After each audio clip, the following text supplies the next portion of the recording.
नमस्कार दोस्तों, मैं हूं कुमार। आप देख रहे हैं आयुष कॉमर्स क्लासेज। आज मैं आपको बताने वाला हूं कि प्रतिनियुक्ति भत्ता क्या होता है, क्या ये फुली टैक्सेबल होता है, क्या हाफ टैक्सेबल होता है, क्या टैक्स फ्री रहता है, पूरा डिटेल में बताऊंगा। आखिर तक बने रहिए मेरे साथ। और इसी के साथ यदि आप मेरे चैनल को अभी तक सब्सक्राइब नहीं किए तो प्लीज़ उसको सब्सक्राइब कीजिए, बेल आइकन दबाइए, ऑल कीजिए ताकि सारे लेटेस्ट नोटिफिकेशन आपको जल्दी मिल जाए।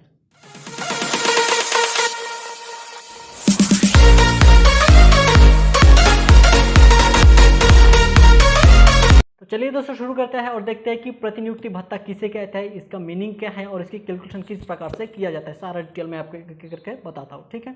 तो सबसे पहला है कि प्रतिनियुक्ति भत्ता क्या है, किसे कहते हैं प्रतिनियुक्ति भत्ता। देखिए, जब किसी कर्मचारी को, मान लीजिए मिस्टर एक्स एक कर्मचारी है, वहाँ दिल्ली में काम करता है, ठीक है।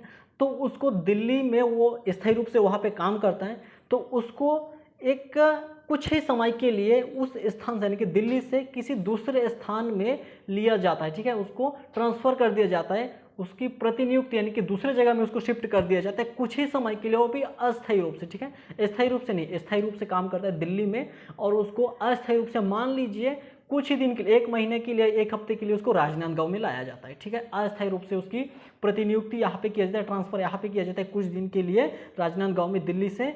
तो ये जो कुछ ही समय के लिए एक स्थान से दूसरे स्थान में लाया गया है, तो इसी को बोलते हैं प्रतिनियुक्ति, ठीक है। इसके लिए जो उसको हानि होती है, क्षति होता है, इसकी भरपाई करने के लिए मालिक द्वारा उसको भरपाई किया जाता है, जिसको बोलते हैं प्रतिनियुक्ति भत्ता, ठीक है। उसको तो सैलरी दिया जाता है, सैलरी के अलावा उसको प्रतिनियुक्ति भत्ता एक्स्ट्रा रूप से उसको दिया जाता है, जो कि फुली टैक्सेबल होता है, ठीक है। ये हाफ टैक्सेबल और टैक्स फ्री नहीं होता, फुली टैक्सेबल होता है।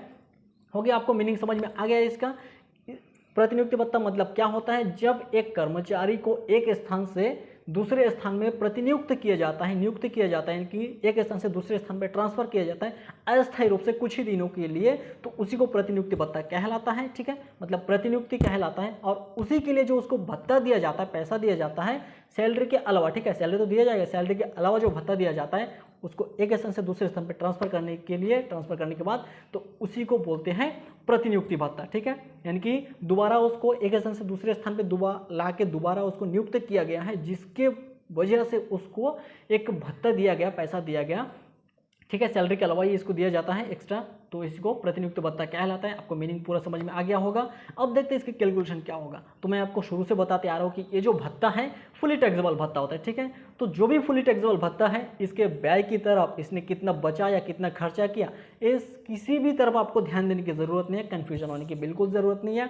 आप लोग डरिए मत, सीधा जितना उसको भत्ता दिया गया उसको फुली टैक्सेबल कर दीजिए, ठीक है। उसको 600 रुपये दिया, 500, 5000 कुछ भी दिया, उतने के हिसाब से 12 प्रति महीने, तो 12 महीने के हिसाब से, या फिर क्वेश्चन में महीने के हिसाब से वो बोल दे जितने महीने उतने के डाल के आप सीधा आप लिख दीजिए, ठीक है।